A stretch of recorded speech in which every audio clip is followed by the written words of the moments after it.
Random J Productions presents the Palm Summer League.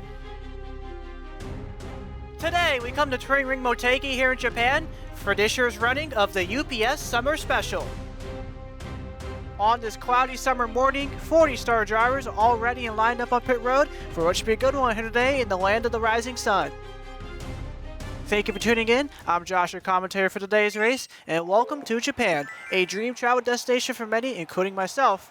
But in the case of here today, these drivers didn't just travel here to sightsee, but instead came here to win. And speaking of winners, the last time the Palm Summer League traveled abroad, it came in Paris, where a channel veteran came out on top. That, of course, being Johnny Hernandez, as the driver to 46 is looking to get his 6th win on the channel, which will make him the winningest driver in channel history. Then there's fellow channel veteran Brad Ream, who is no stranger of winning races regardless of the country, as the driver to number 6 has won races in the United States, Canada, and Mexico. Could the driver starting second here today add Japan to his list? And lastly, as our most recent channel winner, that of course being the 57 of Bibi Ruiz. With a strong qualifying effort from his OSC Racing Toyota, could the rookie become the first driver to go 2 for 2 here in the Palm Summer League? But before all these questions and more get answered, let's first take a look at today's starting lineup.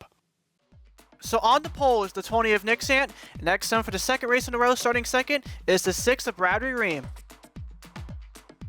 Row 2, we find one of Bradley's teammates, Lipsy in the 9, and next on the 57 of Bibi Ruiz, fresh off his summer kickoff win. We got 2 rookies in row number 3, the 84 of Jaxon Bergem, and the 15 of Colin Cropley. We got 2 NS Racing drivers in row number 4, the 97 of Nathan Stapleton, and the 28 of Riley Spurly. Row 5, Ryan Rodriguez and Anthony Hernandez. Row 6, Roberto Crown Jr. in the 21, and the 75 of Jack Haas. Row 7, the 08 of Alex Mullen, and next on the 01 of Daniel Voiles. Row 8, Jose Angel Gutierrez, and last year's summer special winner, Johnny Hernandez in the 46. We got 2 Toyotas in row number 9, that being the 99 of Alex Vitali, and next to him, the 79 of Benny Watson. Row 10, defending series champion Jordan Forbes, and next from the highest starting Pontiac here today, Alexander Rowe in the 63. Row 11, the 2023 PSL champion Brendan Beal, and Joe T in the 17. Row 12, the 49 of Dylan Matthews, and Random J in the special paint scheme here today in the 53. Row 13, the 10 of Campbell Marsh, and the 19 of Kyler Sustry. We got 2 veterans in row number 14, Jordan Stout in the 11, and the 4 of Jason Albert. Row 15, the 96 of Owen Miles, and next to him, the 59 of Caleb Rose. We have an all-rookie row number 16, consisting of Matthew Hubert in the 98, and the 7 of Haley Anderson. Row 17, the 24 of Keyshawn Richardson, and the 48 of Ryan Wilson. We have an all-Dodger row 18 of Madison Chase in the 06, and the 81 of Al Bunch. Row 19, Philip Torres in the 41, and the 62 of Patrick Miller. And finally, in row number 20, we got the Matthews from Florida, Matthew Hill in the 90, and Matthew Burnett in the 03. Taking a look at the track info here for today's race, we're going to go 45 laps on this 1.5 mile long egg-shaped intermediate with just 10 degrees of banking above corners. And as for the weather here today in Japan, it's a very cloudy 79 degrees Fahrenheit with just 2 miles per hour towards the southeast. Finally, as for the pit window, it's anywhere from 25 to 30 laps. And with all that out of the way, it is now time for the most famous words in motorsports here in Twin Ring Motegi. Drivers, start your engines!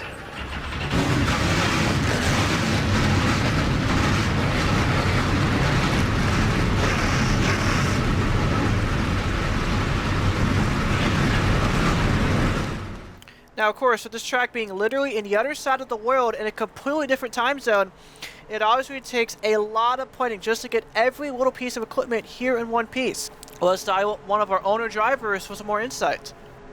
Hey, Joe, Josh, open the booth, got a copy? 10-4, gotcha. Hey man, as just one of the small handful of owner drivers racing for just themselves, what approach did you and your crew have from making this long trip out to Japan? Well, all the cars that we were going to use for this race, we prepped a couple months in advance, so we started shipping them over probably 2-3 months ago, before the season even started when we were still in the off season. So then all the cars that we were going to use at Armory Digital, we brought over there, and then we already had all of our other cars for the Japan race that we're about to start. We already had the cars here. So all that we really had to do is just get them off the trailers and onto the track for qualifying. All right, man. Good luck out there. Have some fun. Yep, thanks, bro. It certainly was a long journey for all these drivers to be here today, but this sold-out crowd is on their feet, ready to see the cars and stars of the Palm Summer League in action. As here we go, green flag, we're officially underway here in Japan.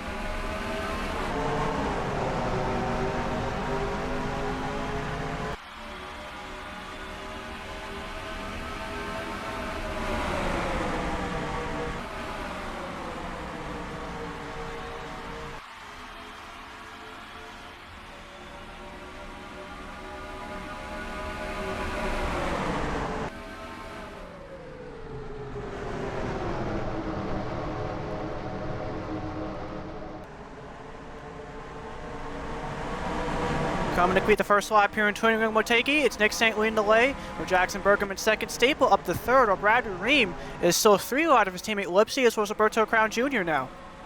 And similar to a lot of our short tracks and a lot of our flatter tracks we race here in the channel before, the outside is the place you do not want to be, as Bradley still stuck 3 wide this time with Bibi Ruiz in the middle and Gutierrez on the inside. You can see a lot of drivers making the lap towards the inside, including Brian Rodriguez, aforementioned Gutierrez, Jordan Flores, Brendan Beal, now 3 wide of Alexander Rowe and Colin Cropley. It looks like Crown's going to move up the 4 for Rodriguez to his inside. He's coming to lap number 3. Nick Sant still leading the way as he leads Bergem by roughly 0.2 of a second. And as I say that, here's Rodriguez looking at the inside of Crown for 4th as he'll clear to 21 off turn number 2. And Crown definitely has to get back to the inside as fast as he possibly can, so he'll end up like Bradley Ream, who's still falling back on the outside. Now here's Gutierrez looking at the inside of Crown for 5th through turns 3 and 4 this time by. Alex Vitali not too far behind as well. Behind him, Lipsy side by side with Forbes for 7th. And I'm going to bring up the comparisons of our previous short tracks as well as some of the other flatter tracks we raced on the channel before. Usually during the start of these races, everyone is all side by side of one another, with everyone trying to get down to the inside of the track so they won't be stuck up on the outside lane and lose a lot of ground.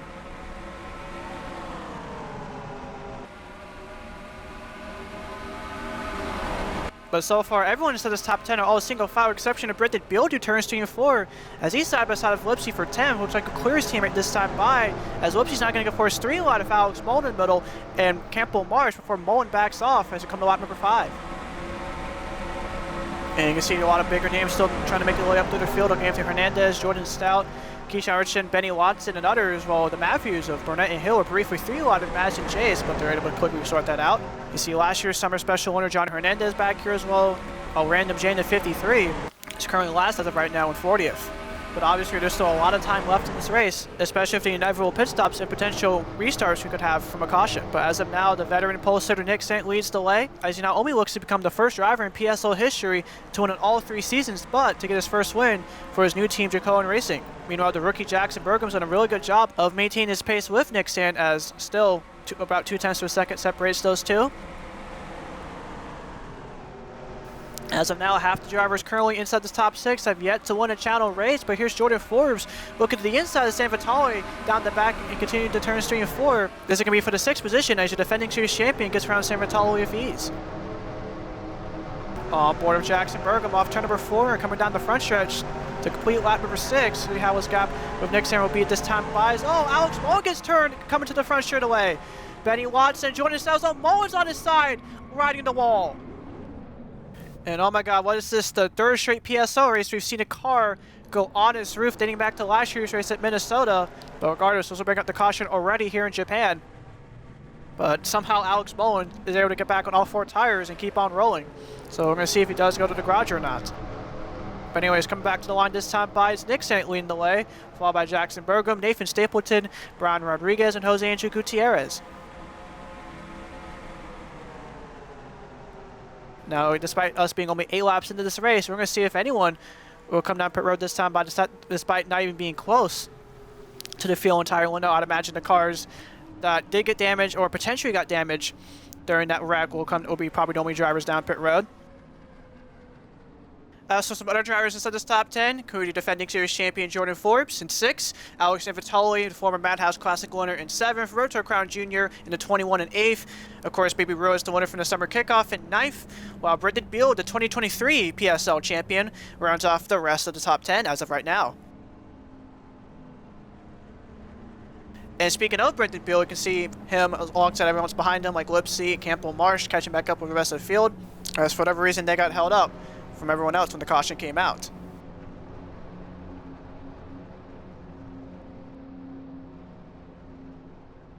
It looks like pretty much all of your leaders and then some will all stay out. No takers as of now. Oh, except for Benny Watson, of course, they get damaged from that wreck. He's coming down pit road. I think some other drivers will follow him as well. You guys see the damage to the right side of Benny Watson's car. You know, everybody else who got held up by Alex Mullen's flip all have to slow down and check up and have to catch back up with the field. Thankfully, they have plenty of time to do that. But we're going to see if any of these drivers will come down pit road. Random J coming down pit road. Other drivers also down pit road include his Baker Dynamic teammates of Jordan Stout, Keyshawn Richardson, Patrick Miller, which is ahead of Random there. Obviously, Alex Mullen because he went on his side, and Caleb Rose in the 59.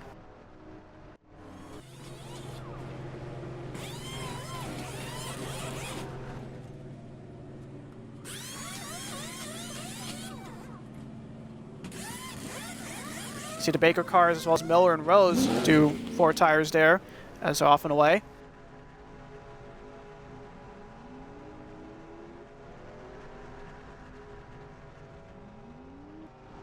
It looks like out of all those drivers that came down, Caleb Rose will win the race off pit road. As we now take a look at the instant replay, this is what caused our first caution here today in Twin Ring Motegi.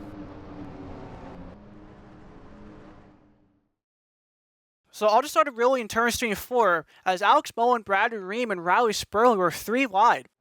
So Mullen is forced 3 wide to the outside. Here comes a run from both Benny Watson and Jordan Stout, and then off of 4, Stout gets into the 08 car, sends him in front of the 11 and the 79, and then Mullen comes back onto the field in front of Matthew Hubert, and it was on his side, right, almost riding the roll up against the catch fence, and the 08 is on his roof, for Keyshawn Richardson is the one that tips the 08 car back on all 4 tires.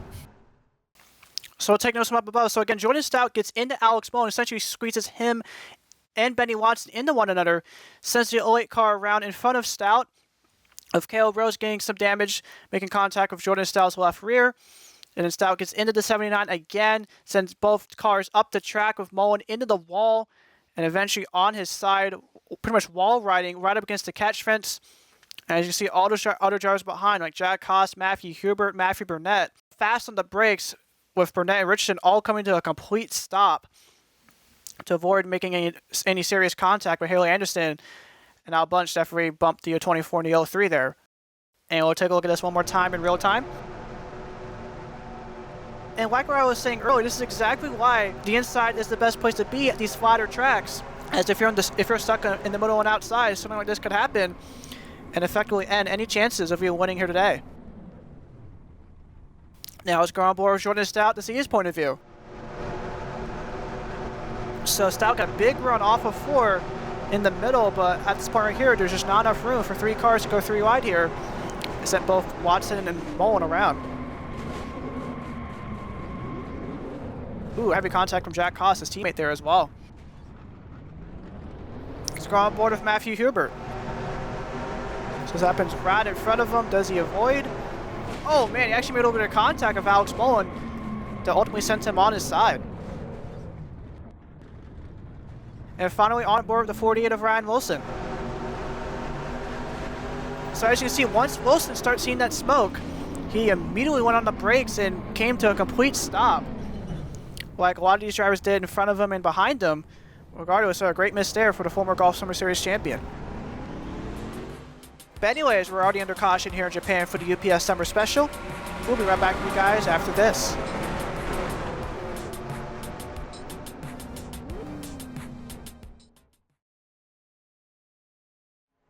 Welcome back to the UPS Summer Special here from Japan.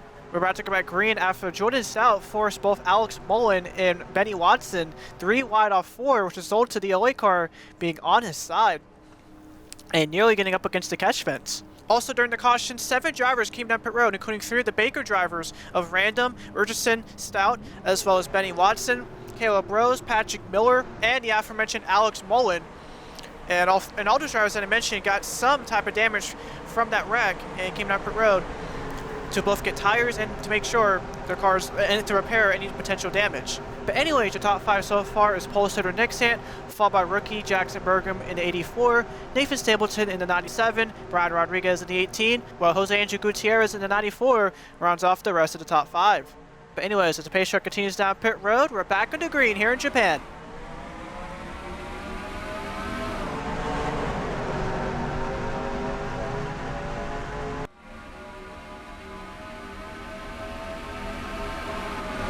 We're already once again 3 wide of Ruiz, this time on the inside, Crown in the middle, where Forbes is now stuck on the outside. And as I continue down the back straight, they're going to remain 3 wide. It's their Staple looking to the inside of Nick Sant for the lead. Through turns 3 and 4, Staple will clear Nick Sant with V's off turn number 4 as Nathan Stapleton will come to lead lap number 12. And as Staple takes the lead, Nick Sant's now going to be side by side of Gutierrez for a second, while San Vitale behind him is going to be side by side of Bergem for 4th. And you see Baby Rose is able to win that 3-ride battle between him, Crown, and Forbes, with Forbes remaining on the outside while Crown managed to get down to the inside as he's now side by side with Rodriguez. But back to the lead, Gutierrez gets a strong run off for turn number 2 as he's now going to force Staple to the outside, as we're once again side by side for the lead through turns 3 and 4. And it looks like Gutierrez will clear Staple for the lead with ease, with San Vitale now side by side with Staple off for turn number 4.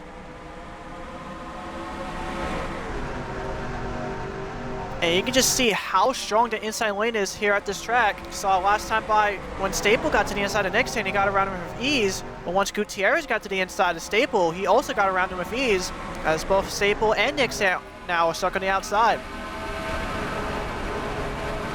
It looks like through turns 3 and 4, Crown will prevail over Staple, with Miles Spurly and Alexander Rowe now fast approaching on the inside. And you can see there your past 3 leaders up until Gutierrez, Staple, Nick Sant, and Bergem still remaining stuck on the outside lane, as everyone in the inside lane is fast approaching and getting around them. But for now, last year's summer kickoff winner of Jose Angel maintains the lead over San Vitale by roughly a 10th and a half, while our most recent summer kickoff winner of Baby Ruiz is up to 3rd, roughly 3/10 of a second back from the 94. While two of the Railfan drivers of Beal and Rose also making up to the field, and here comes San Vitale for the lead through turns 3 and 4.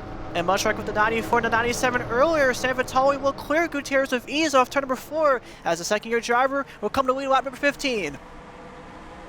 Meanwhile, Gutierrez now has to hold off Bibi Ruiz for second as he gets a strong run on the inside through turns 1 and 2, with Crown fast approaching. Meanwhile, Riley Spurly is going to get around Owen Miles for 5th, as here's Alexander Rowe come out of nowhere, as he's also going to be side by side with Miles off for turn number 2. And despite this being a really one-groove flat racetrack, there's a lot of battles throughout this entire field. You see Jordan Flores side by side with Bergem, Johnny Hernandez getting around Matthew Burnett. And if you look up above, you see some of the drivers like Caleb Rose, Patrick Mill, Random J. Those are some of the drivers that came down pit road last time by during the caution flag and started towards the tail end of the field. But in less than 6 laps, not only are all those drivers soloing inside this top 20, but actually running even better than they were before the caution came out. So it definitely does go to show you how much of a difference fresh tires make, as Gutierrez is once again side by side with Ruiz, this time Gutierrez being on the inside and Ruiz on the outside. And that'll play into the 94's favor, as off for 2, Gutierrez will clear Ruiz for second. And just like before the caution came out, pretty much everyone said this top half dozen or so, all single file, with the exception of Colin Cropley back there, as he's side by side with Owen Miles, now side by side of Rodriguez. Now Roberto Crown peeking his nose to the inside of Ruiz, but it looks like Ruiz will maintain 3rd for now. A close look at the battle between the 2 rookies of Cropley and Rodriguez. This is a battle for 7th for Brendan Beal. Just behind those 2 is side by side with Miles for 9th. Here's Caleb Rose right behind them. As I said, those fresher tires of Caleb Rose, as well as even the other drivers that came down pit road, but especially Caleb Rose, is really making the difference, even though we're early into this race. Here's Gutierrez once again side by side with San Vitale.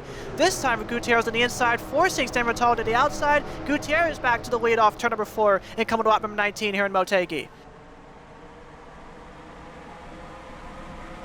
And I think you can tell Gutierrez has a really good car, very eager to get a second channel win, with Bibi Ruiz peeking so briefly on San Vitale, but wasn't able to make it stick off turn number 1 there. He's going to try again off turn number 2. Yes, he will. Ruiz now to the inside of San Vitale as we continue down the back straight. Just behind those 2, here comes Spurly to the inside of Crown, this time for 4th, continuing to turns 3 and 4. Yeah, I don't know about y'all, I'm absolutely loving all this side-by-side action early on into this race. Just goes to show how eager these drivers are of winning here in Japan. As on board the back number of Gutierrez, I'm sure he's absolutely loving the sight of everyone behind him all side-by-side for position, as this could allow Gutierrez to pull away and build a sizable lead over the rest of the field.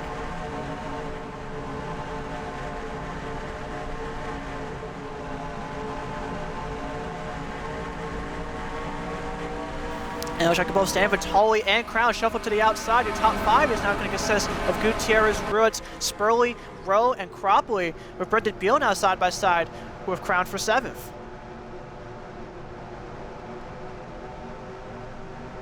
And just behind Rose and Beal, there you see Caleb Rose already up to 9th in the 59, the highest he's ran so far here today.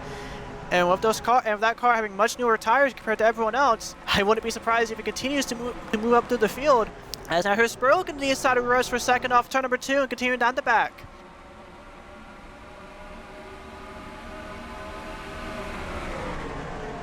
And like a lot of drivers here today, Spurly's going to get a strong run to turns 3 and 4. A run good enough, in fact, to go for the lead on Gutierrez as those things side by side off of 4. Gutierrez is going to maintain his advantage for now, coming to lap number 22, with Spurly still side by side of Ruiz before clearing him into turn number 1 as he's once again side by side of Gutierrez for the lead. And you see that Ruiz lost a lot of ground on the outside as he's going to be side by side with the fellow rookies of Alexander Rowe and Cropley, but off for turn number 2, Riley Spurly is going to clear Gutierrez for the lead. And Gutierrez better get down to the inside as fast as he possibly can. Here's Rowe now fast approaching on the inside as he's going to be in a good position to take 2nd away from Gutierrez. And it looks like that will be the case as Rowe will clear Gutierrez handily with Colin Cropley now side by side with the 94 coming to lap number 23. I will say, if you're a little bit overwhelmed with all these battles happening through the field, especially for the lead, I don't necessarily blame you. I mean, but it just goes to show you how racy this track is, despite it being really a one-groove, flatter racetrack with just 10 degrees of banking. But still, it's not only absolutely fun to commentate, but also just fun to watch. And I'm pretty sure that these Japanese fans are absolutely loving the action they're seeing so far here today. But anyways, it turns 3 and 4, Cropley and Rowe side by side for 2nd, with Cropley having the advantage this time by. It looks like he'll clear Rowe this time by, coming up number 24.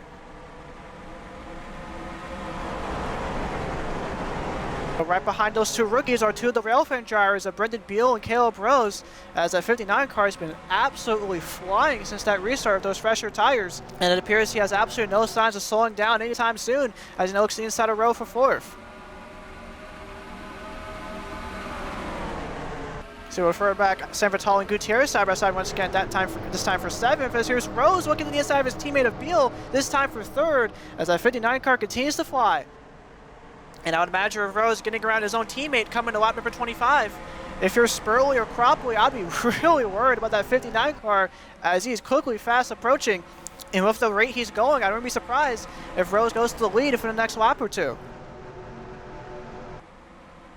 But as for Beal, like a lot of other drivers here today, he's now stuck on the outside, potentially in danger of losing this top 5, as here's Rose looking to the inside of Cropley for 2nd.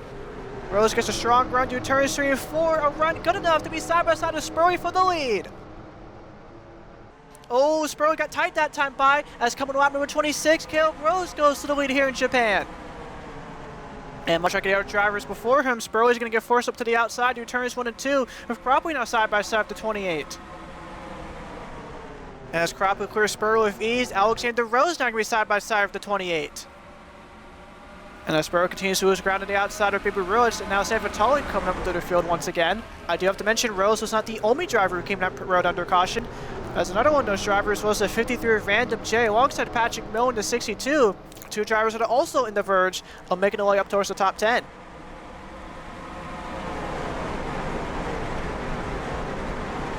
And as I said, Random's now officially into this top 10 as he just got around Crown for that spot. And as you see, Miller's going to also be side by side of Crown. But behind those 2, Johnny Hernandez, the defending summer special winner, is side by side of Jordan Forbes. Meanwhile, Anthony Hernandez is currently 16th in front of Brian Rodriguez, who was up front for much of this race, but has fallen all the way back to 17th from Jordan Stout. Brief look in the inside of the 18 there. Stout's another one of those drivers who came down pit road during that caution. While Nick Stanton, of course, was the pole sitter, is just barely hanging on into this top 20, while Bradley Ream has fallen to 22nd after starting this race in 2nd. But of course, those drivers who did come down pit road also mainly came down to fix some damage, including Benny Watson, the 79, who is currently running in 33rd, while Nathan Stapleton has fallen all the way back to 35th, which if this was last year, that would have been dead last. So that just goes to show you why the outside lane is not the place to be in. Alex Mullen, despite being on his side, is still continuing the rest of this race, and honestly not that far off. Honestly, not really that far off from the rest of the field, despite being literally on his side. But back up front, Alexander Rowe managed to get around Colin Cropley for second. Second, third, and fourth for all rookies, while everybody else in this top 5, apart from Rose and Ruiz, have yet to win a race on this channel.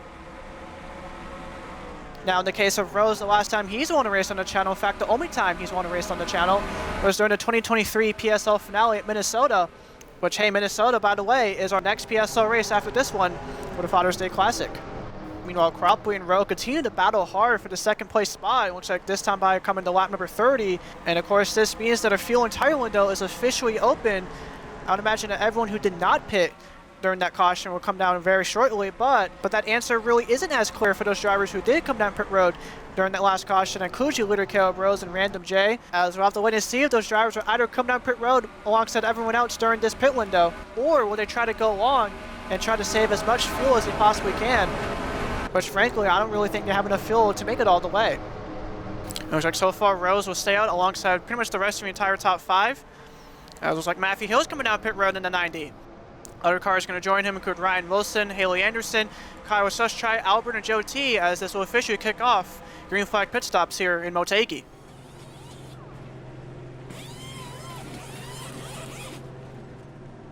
It looks like Matthew Hill is just going to do right side tires and gas as he's off and away, and that's going to be pretty much the common strategy amongst everyone else, at least in this group. Now, it's interesting to know that drivers in this pit group are drivers outside the top 10, as they're going to undercut everyone else who is in this top 10, who are all coming down right now, led by Bibi Ruiz in the 57, Alexander Rowe, Gutierrez, and Johnny Hernandez, among others. We'll look for back, you'll see Al Bunch, Campbell Marsh, Matthew Hubert, Lipsy, Jack Haas, and Alex Mullen all making their way down pit road as well. As you see Madison Chasewell here in the front stretch, as she tried to join these guys down pit road, but unfortunately she completely missed her way into pit road and will have to come back down next time by. See Ruiz and Krappler and Joe T and Albert out of pit road now. As we can see, here's this third group down pit road. It's probably going to be the biggest group that we had down pit road so far here today.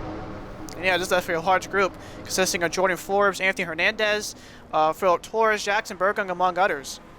You see Brian Rodriguez still staying out alongside the 2 Baker cars of Richardson and Stout, who of course are 2 of the 7 drivers who did come down pit road during that caution.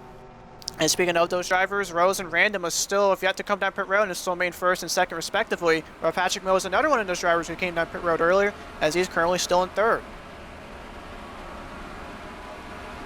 And another one of those drivers that also came down during the same caution was Benny Watson, the 79, as, we got a hearing a penalty for Al Bunch in 81, too fast entering.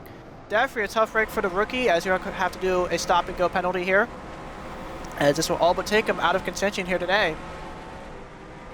Also, you saw there both Ryan Rodriguez and Staple make their way in, as here comes this large group of drivers coming out of pit road. Looks like Brendan Beal was the first one out of those drivers to come out. But for now, your top 6 of Rose, Random, Miller, Richardson, Stout, and Watson are still yet to come down, and that's going to remain the case as we come to 11 laps to go this time by here in Japan.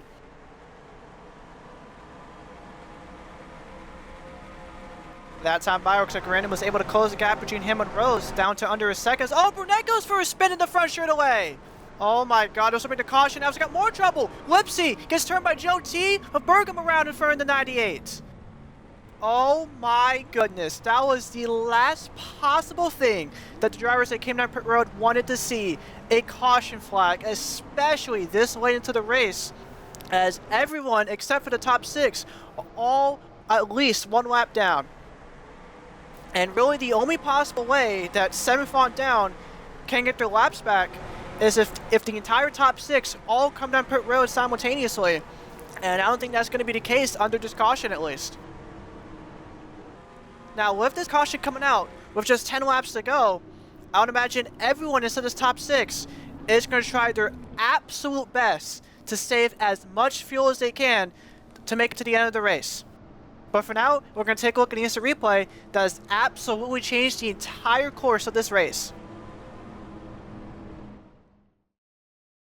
So let's start going into turns 3 and 4 of the Matthew Burnett incident, where the L3 car was 3 wide, Roberto Crown on the inside, and Matthew Huber on the outside. So everyone here maintains their respective lines through turns 3 and 4, but then off of 4, Burnett suddenly checks up, while Crown's still in full speed. The two make contact, sends Burnett into the 98 and the 79, and since the 03 around, I'm not sure if Burnett was trying to get on the pit road or not. But regardless, he was nowhere even close to the pit entrance. And as for the second wreck, Benny Watson's really the key to all of this. So when he hits Burnett, he slows down, and here comes everyone else behind him, still basically going full speed, trying to slow down as well. But that's while the chaos unfolds, with Joe T turning the 9 of Lipsy, Hubert getting into the 84 of Bergem. Here come these other drivers like Spurly, Matthews, Nick slowing down, almost coming to a complete stop to avoid getting any serious damage. Checking us from up above. Yeah, I guess Burnett was trying to come down pit road, but misjudged it completely. But after watching, got into the 03, he slowed down when I was trying to come to a stop, but saw Joe T, Jack Haas was still in full speed, as those two did not come to a stop in time. So go on board with Roberto Crown Jr.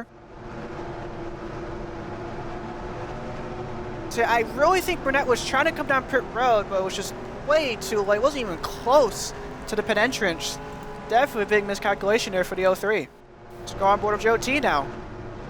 So there's Burnett going around, and then Benny Watson slowing down. Everyone came to a stop except for Joe T, who was still full throttle, and as a result got into Lipsy and sent him around. And oh, what's this? We're just now hearing that Daniel Voiles is going to the garage area after this incident under caution. So Voiles coming off turn number 2 here. Bam! Rams into the back of Al Bunch.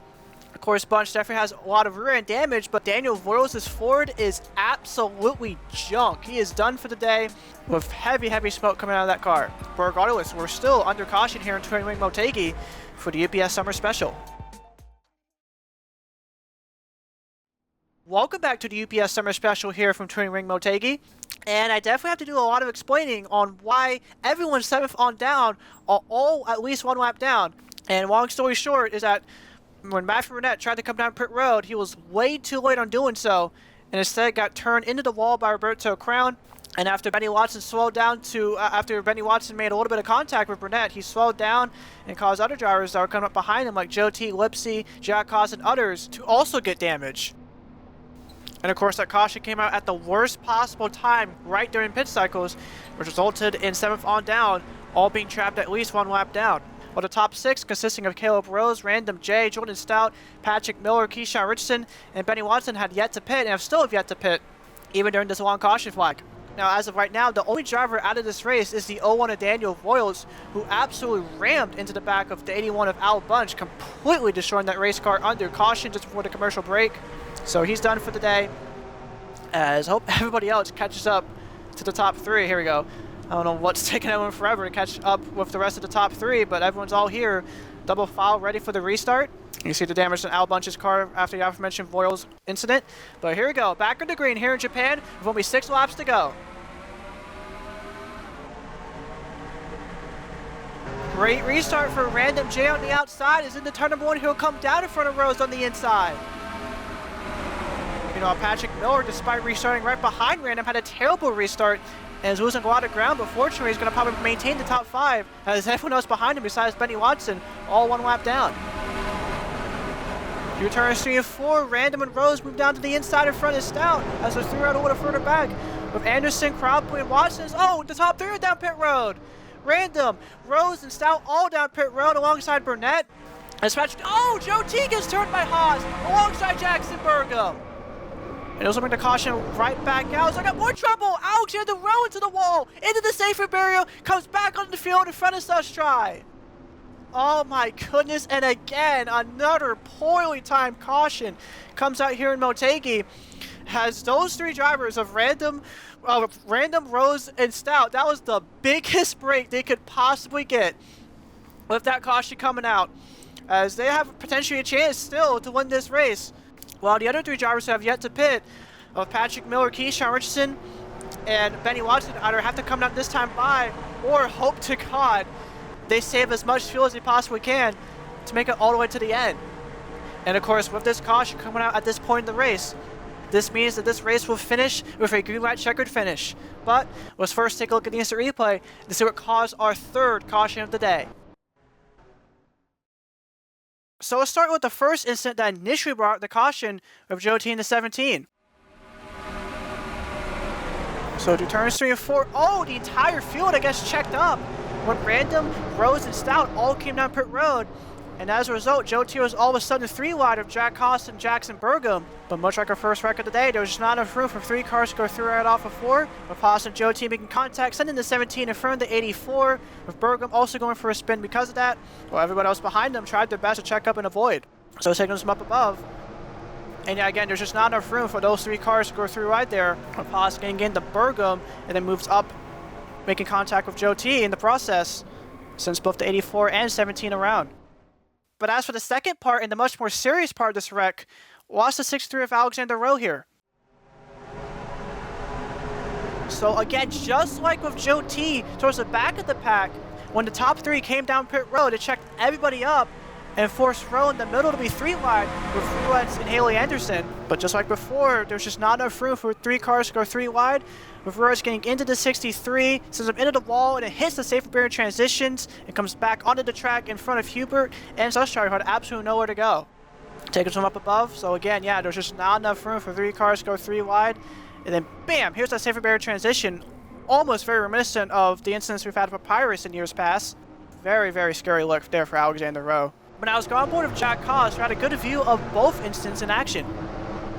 So again, all 3 of those drivers of Joe T, Bergem, and Haas essentially squeezed into one another, sending the 17 and the 84 around. And just up ahead, the second wreck is about to happen. And Haas barely misses, well, he gets makes a little bit of contact with Matthew Hubert, but for the most part avoids it. And now on board with Alexander Rowe. So again, there's your top 3, making their way down pit road, stacks everybody up. And now all of a sudden, Rowe is 3 wide.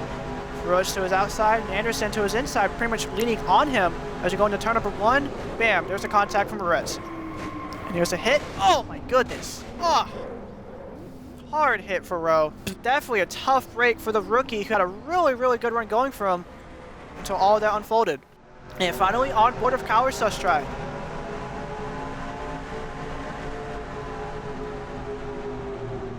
So he sees the smoke, slows down, does everything right, but then once Rowe hit that safety barrier transition, there's just absolutely nothing Sustry could have done to avoid. Anyways, under caution yet again here in Japan, as we'll be right back for our first attempt at a green-white-checkered finish to decide the UPS Summer Special. So since it's been quite a while since the last time we've had a green-white-checkered finish here in the Palm Summer League, here's a quick little graphic to explain how they actually work. So if a caution comes out with 5 laps to go or less, which of course did, the race will be extended via a green-white-checkered finish. The max attempts we're going to have at a green-white-checkered finish is locked at 3 attempts. After 3 attempts, the race is going to be over. And then once the leader takes the white flag, the race length will be official. There'll be no more attempts, regardless if the checkered flag or if a caution flag comes out. And if a caution flag does indeed come out on the final lap, the winner of the race will still be determined on who gets to the start-finish line first, not at the moment of yellow. So keep that in mind. If the caution flag comes out during the final lap of the race, the winner will be decided by who gets to the line first and not by the moment of caution. But going back to our live broadcast here in Japan, currently your top 3 consisting of Patrick Miller, Keyshawn Richardson, and Benny Watson have all yet to come down pit road. Those 3 are going to, and barring any last minute stop during this caution cycle, those 3 will try to make it all the way on fuel. But I would imagine with this green-white-checkered finish, the chance of them actually making it all the way is very, very slim. And if they actually can make it all the way, and if they want to, they got to make sure they save like hell. Meanwhile, these 3 drivers coming up, Random J, Caleb Rose, and Jordan Stout, they came down pit road just before that last caution came out. They have plenty of fuel to make it the rest of the way. I would imagine that these 3 are going to go absolutely full throttle when the green flag hits in this restart. And as the field's all lined up, we have a lot of different things at stake with these top 6 drivers. Patrick Miller has never won a channel race before. Richardson hasn't won a channel race in over 4 years. Watson's making just his 2nd ever channel start. Random also hasn't won a channel race in 4 years, while both Caleb Rose and Jordan Stout also have winless streaks of their own. But here we go. Pace truck down pit road. Everyone in the crowd all on their feet for the first attempt at a green-white-checkered finish here in Motegi.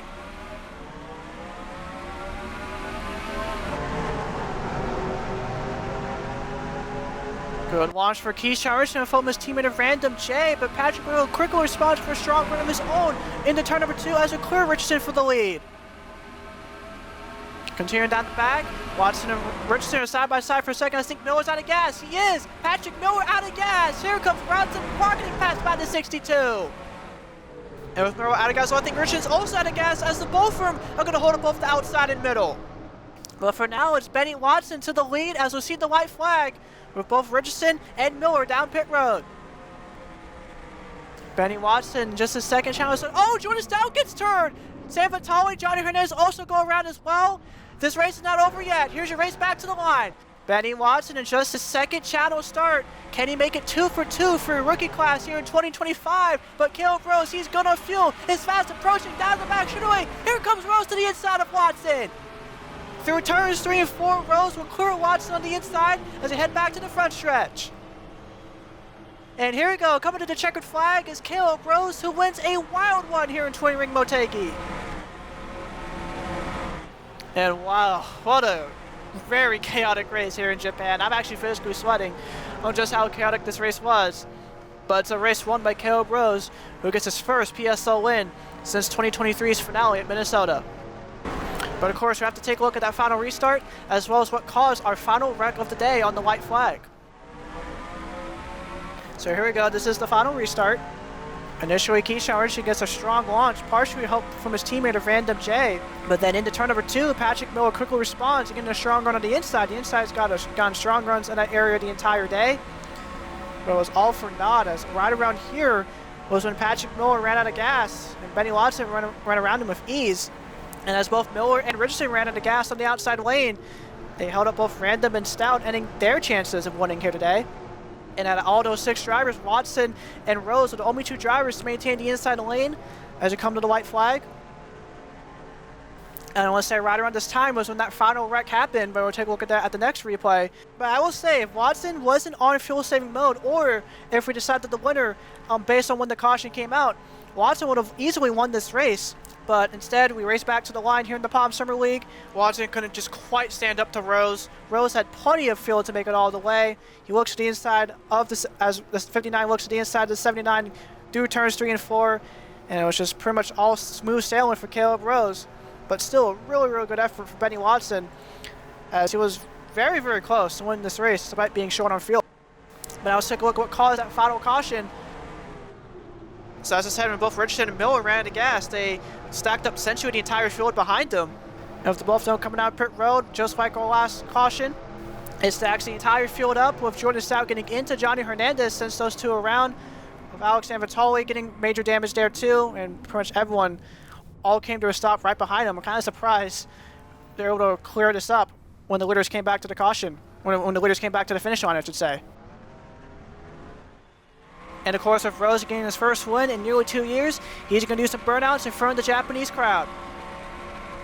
Of course, the big congratulations to Caleb Rose and Railfan Motorsports, as they are your winners for the 2025 edition of the UPS Summer Special here from Japan.